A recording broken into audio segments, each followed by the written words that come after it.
नमस्कार दर्शक बंधु मु प्रदीप आपण मानक स्वागत करुच्ची आज आउ एक नया भिडियो। तो वर्तमान जहाँकि राज्यर पाणीपाग विभाग तरफ सतर्क सूचना जारी कर तो बंगोपसागर में संभाव्य लघुचाप को नहीं भिन्न भिन्न आकलन कर सूचना आसी।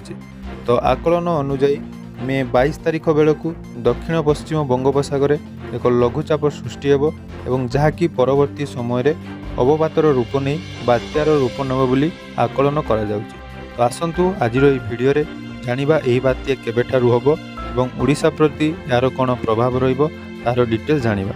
ता पूर्वरु यदि चैनल को प्रथम थर विजिट करछंती वीडियो को लाइक करिवे, चैनल को सब्सक्राइब करनथिले एबे ही सब्सक्राइब करी पाखरे थिबा बेल आइकन को क्लिक करनेबे। तो सूचना अनुसार जहाँकि विशाखापट्टनम और पुरी मध्य कौन सी स्थान में यही बात्या लैंडफॉल करिवार नजर आसूची, जहाँकि वर्तमान आंतर्जातिक संस्था द्वारा मॉडल दर्शा जाइछि।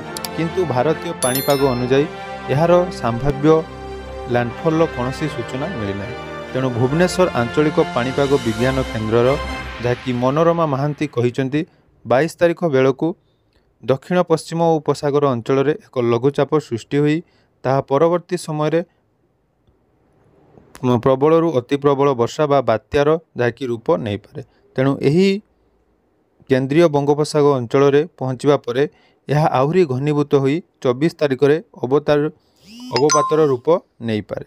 तेणु बंगोपसागर में आसुवा यही प्राक मौसुमी ऋतुर बात्यार संभावना आकलन कर।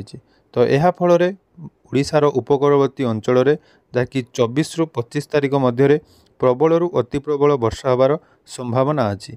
या छड़ा यह कौठारे लैंडफॉल करिवो एने कौन सूचना एत पर्यंत जहाँकि सठिक मिलना। किंतु सूचना अनुसार 23 तारिख और 24 तारिख मध्य यह आंध्र मुखा दे ओडिशा को छुई पारे।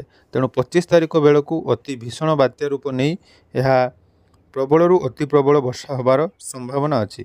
तो सेतिपई पाणीपाग विभाग तरफ समस्त को सतर्क सूचना जारी करा जायछि। या छड़ा मत्स्यजीवी माननकु जाकि समुद्र को जीवापाई मध्य मना करा जायछि। तेणु आगामी 25 तारिख मध्य यही बात्यार रूप कौन हम ताकि सठिक भाव में जना पड़िबो।